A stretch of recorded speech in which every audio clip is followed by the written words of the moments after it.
이제 15장의 말씀으로 넘어왔는데요. 여기 바리새인과 서기관들이 예루살렘으로부터 와서 예수님께 나왔다 그랬습니다. 이 사람들은 왜 왔을까요? 저 예루살렘이라고 하면 꽤 멉니다. 그런데 거기서 바리새인들과 서기관들이 예수님께 왔다 그랬는데 이 사람들은 그냥 온 게 아니고요.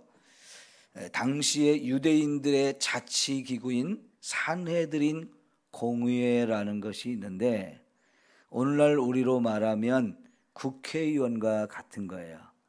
각 지역의 대표를 할 수 있는, 백성들을 대표할 수 있는 이런 사람들이 70명이 있었습니다.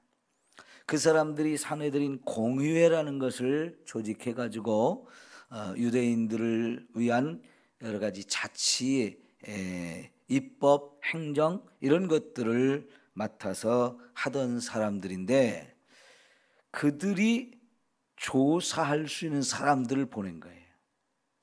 이 바리새인들과 서기관들은 그 산헤드린 공의에서 파송한 수사관 이런 사람들이라고 보시면 됩니다. 그러니까 이 사람들이 예수님께 와가지고 이렇게 가만히 보니까 예수님의 제자들이 밥을 먹을 때에 손을 안 씻고 먹는 걸 봤어요. 아, 저 꼬투리 잘 잡았다 하면서 이제 예수님께 따지고 드는 거지요. 당신의 제자들은 왜 손을 씻고 먹으라고 하는 이 장로들의 전통을 범합니까? 하면서 이게 굉장히 큰 잘못을 한 것처럼 지금 예수님에게 따지고 드는 거였어요.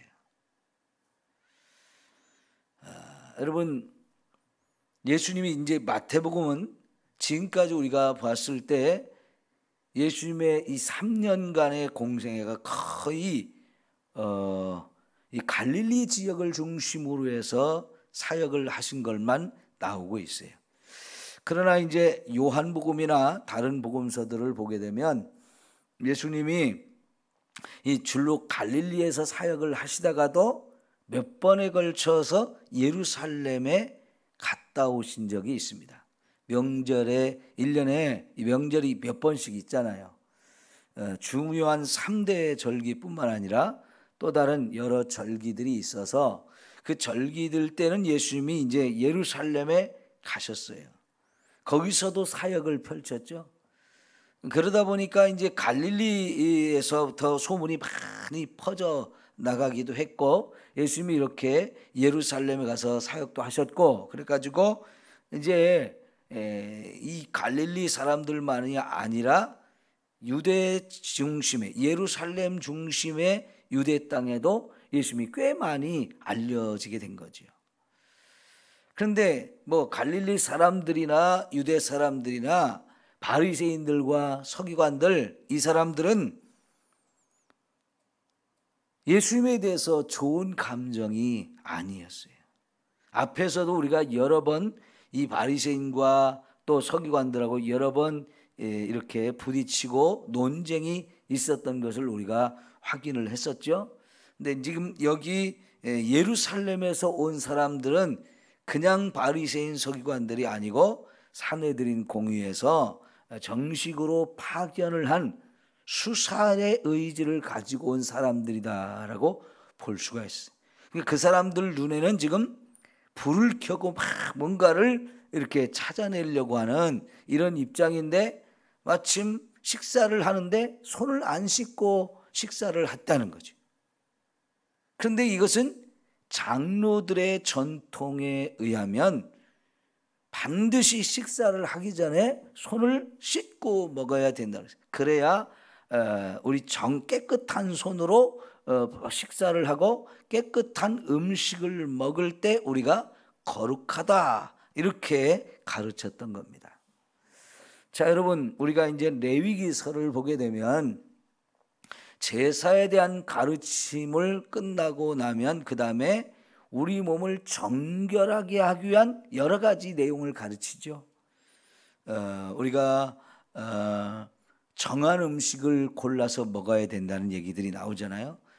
정한 음식과 부정한 음식이 있어서 부정한 음식은 절대로 먹으면 안 되고 정한 음식만 골라 먹어야 된다. 왜 그럴까요? 하나님의 백성은 거룩하게 살아야 하기 때문입니다. 이 제사라고 하는 것도 결국은 저와 여러분의 죄를 깨끗하게 씻어가지고 우리를 거룩하게 만들어 주기 위한 것이었어요.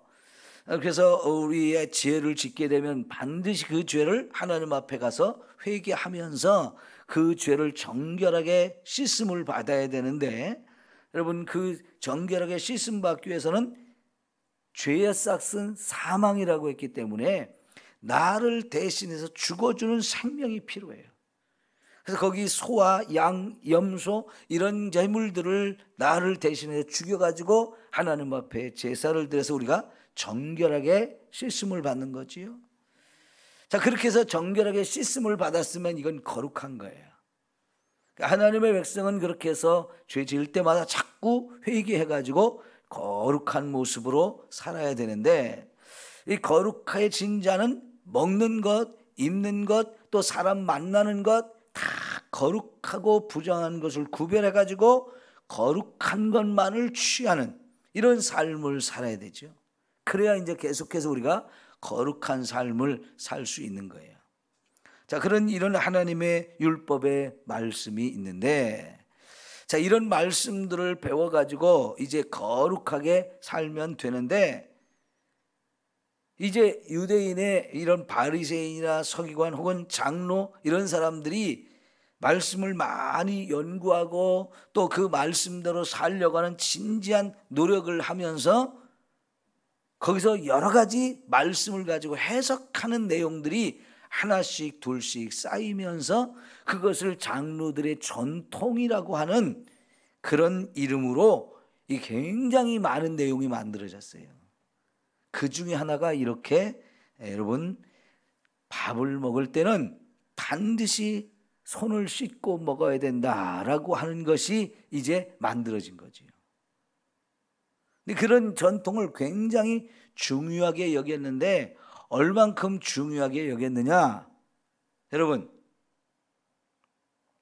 여기 3절에 한번 보면 대답하여 이르시되 너희는 어찌하여 너희의 전통으로 하나님의 계명을 어떻게 한다?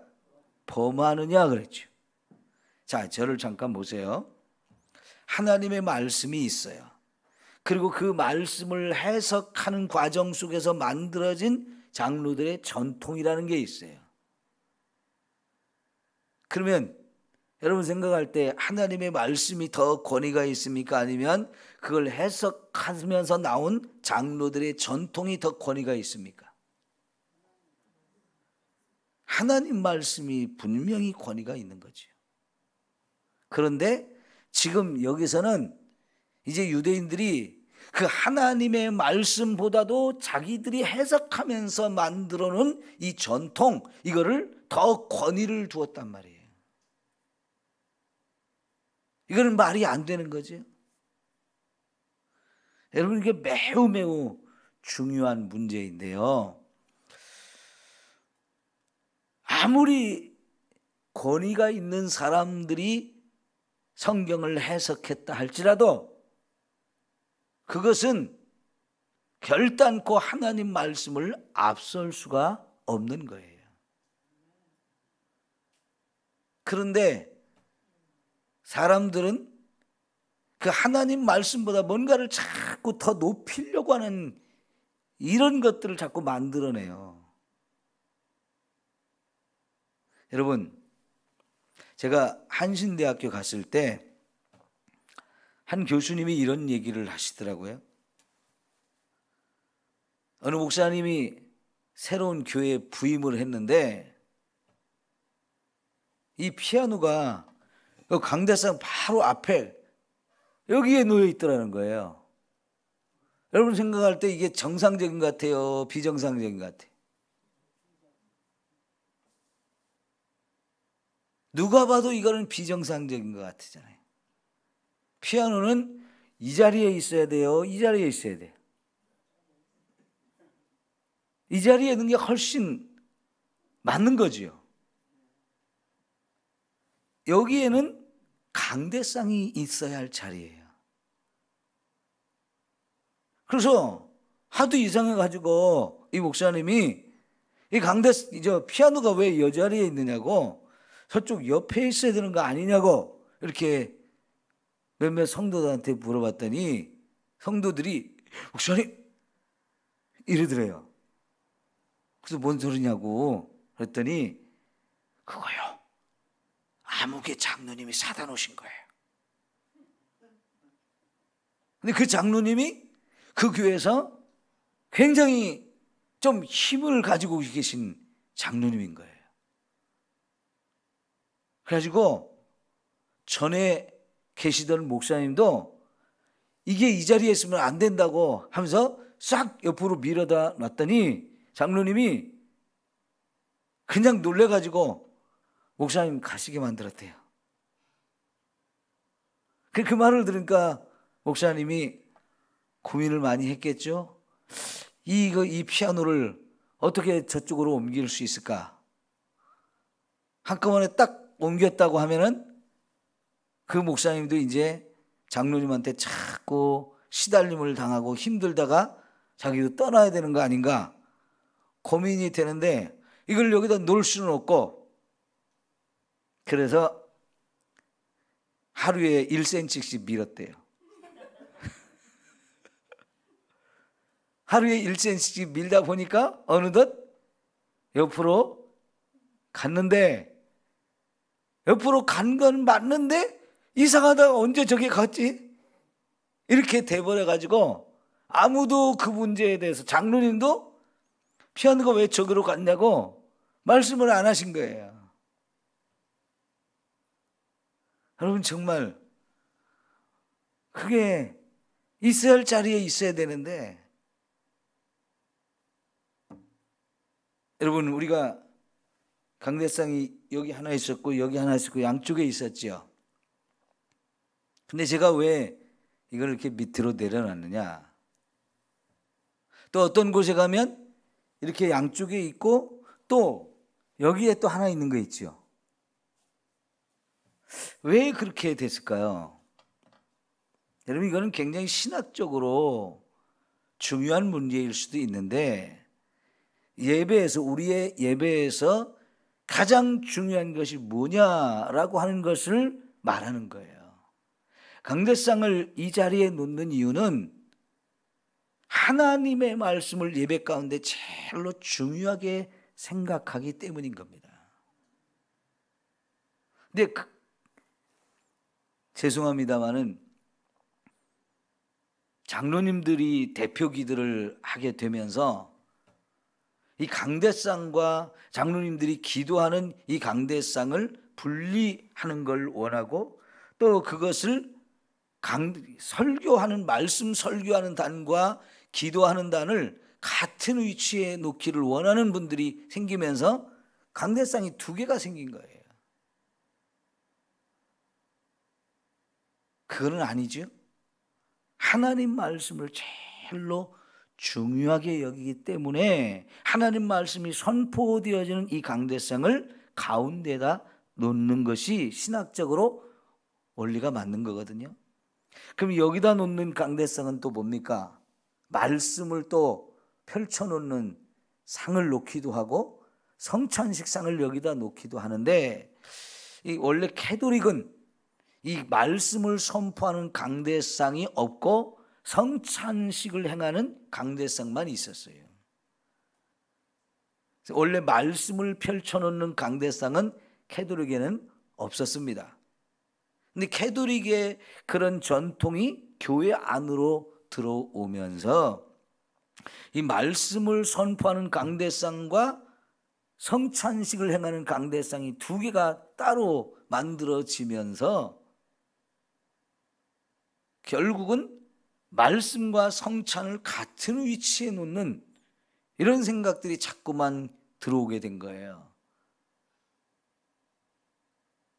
근데 교회마다 목사님들마다 그 성찬식을 행하는 강대상을 놓느냐 안 놓느냐 이런 걸로 생각에 따라서 신학적인 입장에 따라서 그걸 놓기도 하고 안 놓기도 하고 하는데, 우리는 그 성찬식 상을 따로 놓지는 않죠.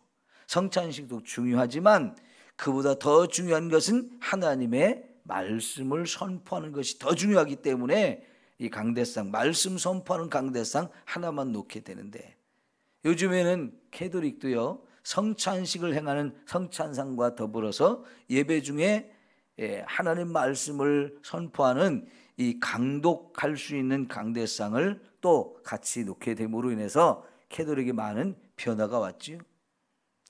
여러분, 이게 더 구체적으로 가면, 캐톨릭에 가면 하나님의 말씀과 또 다른 것을 중요하게 갖다 놓는 것이 있어요. 그게 뭐냐면 교황이 선포한 말과 또 추기경 회의에서 결정한 이 교회의 회의록을 하나님 말씀보다 더 중요하게 생각하는 입장이 되어버렸어요. 마틴 루터가 종교개혁을 했던 이유가 바로 그것 때문입니다. 하나님 말씀보다 교황을 더 높이고 교황과 교회 추기경들이 회의를 해서 결정한 내용을 더 중요하게 여기는 이런 전통들이 있어 온 거예요. 그런데 마틴 루터는 아니라는 거예요.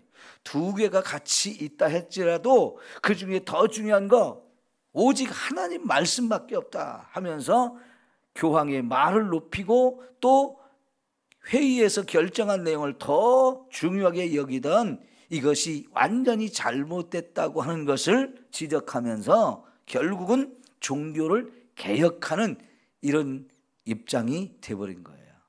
그런데 여러분, 왜 그런 생각이 나오냐? 교황은 무하다 이런 교리를 만들어냈기 때문에 그래요.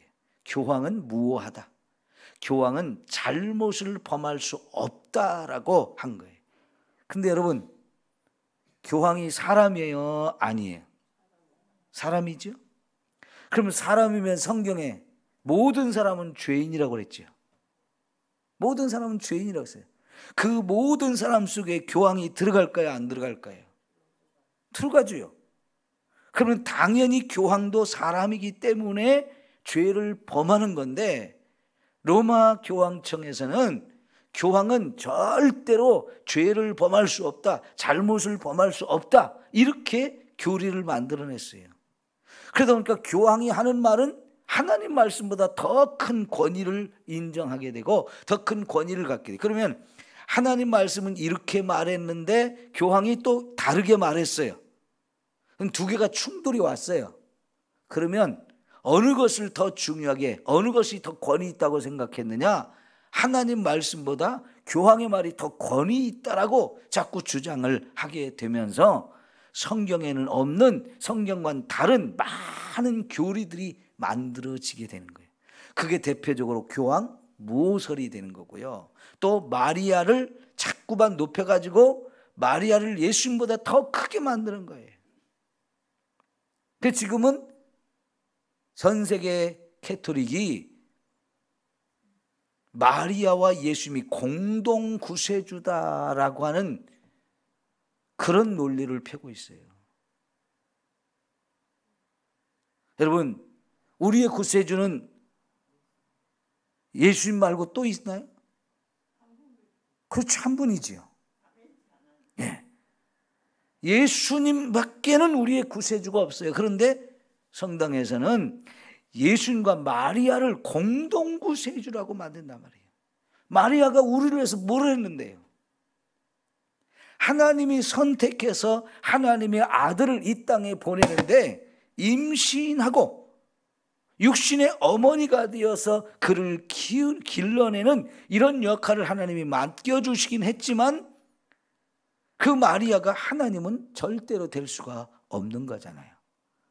그런데 인간적으로 보면 그 하나님의 아들 예수님, 그 예수님은 하나님이니까 그 하나님의 어머니란 말을 만들어냈어요. 여러분 생각해 보세요. 하나님 어머니라는 말이 맞는 말일까요? 예수님은 사람이면서 동시에 완전한 하나님은 맞아요. 그러나 완전한 하나님이신 예수님을 낳은 인간 어머니를 하나님의 어머니라고 이렇게 말하는 것은 맞지가 않는 거예요. 그가 하나님에 의해서 선택돼서 예수님을 임신하고 해산하고 양육한 사람은 되었지만, 그렇다고 해서 마리아가 하나님이 되는 것은 아니잖아요. 그죠? 사람일 뿐이에요. 그런데 그 마리아를 하나님의 어머니라고 하면서 마치 하나님처럼 만드는 거죠. 그러니까 자꾸 케드르게는 가서 기도하면 다 마리아에게만 기도해요. 그러나 우리는 예수님의 이름으로 기도하잖아요. 이미 이제 케드르게에서는 예수님의 이름으로 기도하는 건 점점 힘을 잃어버리고요, 마리아에게 기도하는 것만 잔뜩 만들어내는 거예요. 이런 것들은 성경의 말씀과는 다른 것들을 자꾸 만들어내는 거거든요. 지금 장로들의 유전이 그런 거예요. 그런 걸 만들어가지고 결국 그것으로 하나님 말씀을 무시해버리는 이런 상황이 되어진 거예요.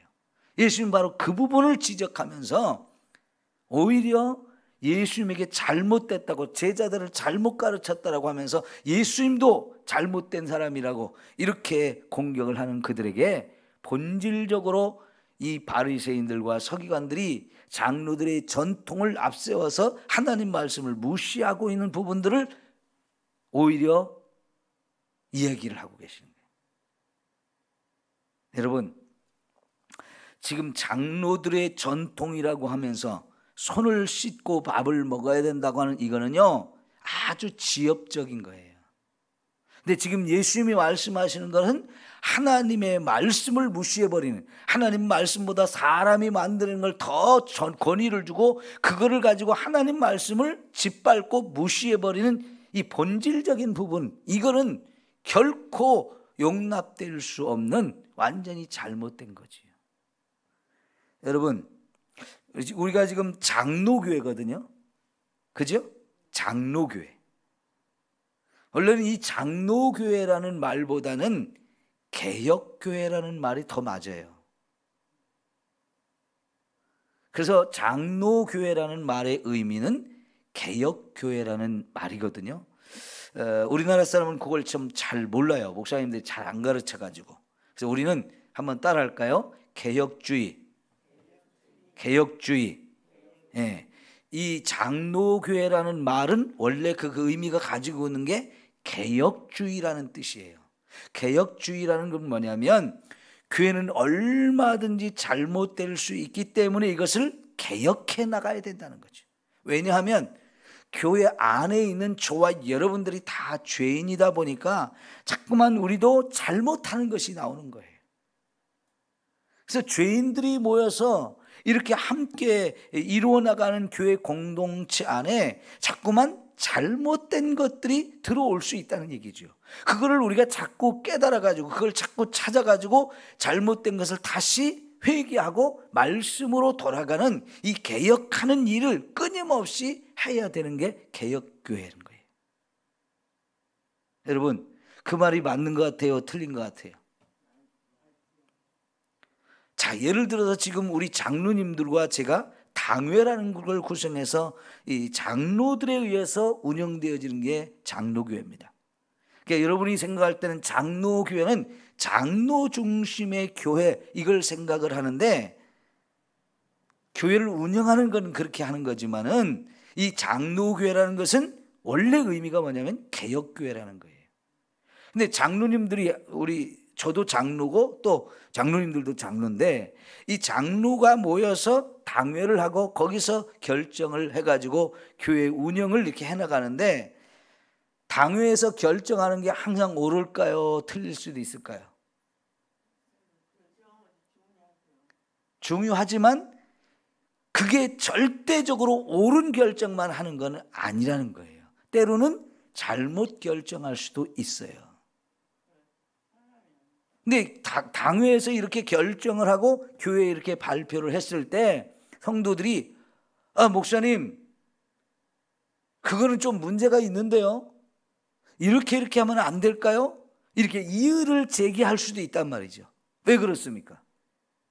더 많은 사람들이 생각을 모이다 보면은 장로님들이 당회에서 결정한 내용에 뭔가 문제가 있을 수도 있다는 걸 찾아낼 수 있고, 그거를 더 좋은 방향으로 이렇게 개선을 할 수도 있는 거잖아요.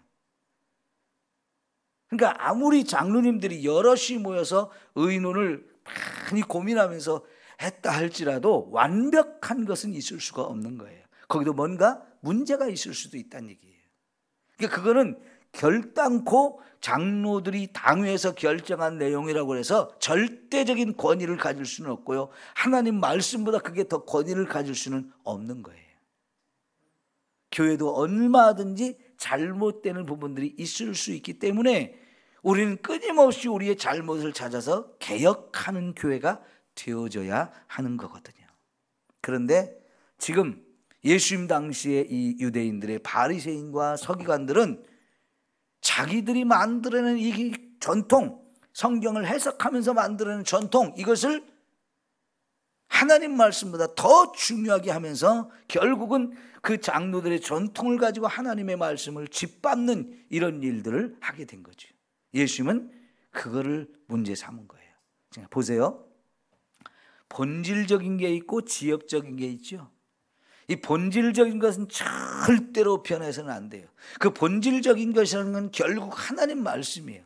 근데 예수님이 하나님 말씀은 1.1핵이라도 변할 수 없다라고, 변하지 않는다라고 말씀하시죠. 그러니까 이 하나님 말씀, 본질적인 것은 절대로 우리가 양보해서는 안 돼요. 그걸 바꾸려고 하고 그걸 뒤집어 엎으려고 하는 그 어떤 시도도 우리는 허락해서는 안 되는 거예요. 그러니까 신사참배를 우리가 허락해야 돼요, 안 해야 돼요? 안 해야 되는 거죠. 그러나 비본질적인 것은요, 얼마든지 바꿀 수도 있어요. 왜냐하면 그것은 본질이 아닌 거기 때문에 상황에 따라서, 시대에 따라서, 문화에 따라서 얼마든지 바뀔 수 있는 거죠. 피아노 작가의 얘기를 드렸잖아요. 여기 놓을 수도 있고 저기 놓을 수도 있어요. 저 뒤에 놓을 수도 있고 앞에 놓을 수도 있고요, 가운데에 놓을 수도 있고요. 그거는 문화와 상황과 여러 가지 전통에 따라 달라질 수도 있어요. 그거는 우리가 할 수도 있고 안 할 수도 있어요. 예배 시내에 박수를 치면서 찬송을 부를 수도 있고 안 할 수도 있고요. 하면 더 좋은 거고요. 기타를 치느냐 말아야 되느냐, 드럼을 쳐야 되느냐 말아야 되느냐, 이런 것들은 다 비본질적인 거예요. 여러분, 그러나 본질적인 것은 절대로 우리가 양보하면 안 되는 거지요.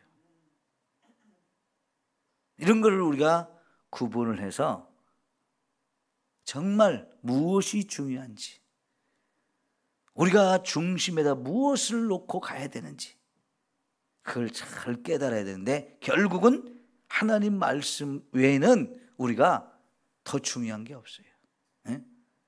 그 하나님 말씀이 곧 하나님이니까, 그죠? 말씀이 곧 하나님이라고 했잖아요. 하나님 말씀보다 더 중요한 것은 우리에게 없는 거지요. 이렇게 해서 여러분, 정말 우리가 무엇을 중심에 잡고 가야 될지를 항상 기억하면서, 뭔가 이 중심에서 벗어나고 본질에서 벗어난 것이 있다 그러면 우리는 그걸 과감하게 버리고 말씀으로 다시 돌아갈 수 있는 이런 삶이 되어야 할 줄 믿습니다. 기도합니다.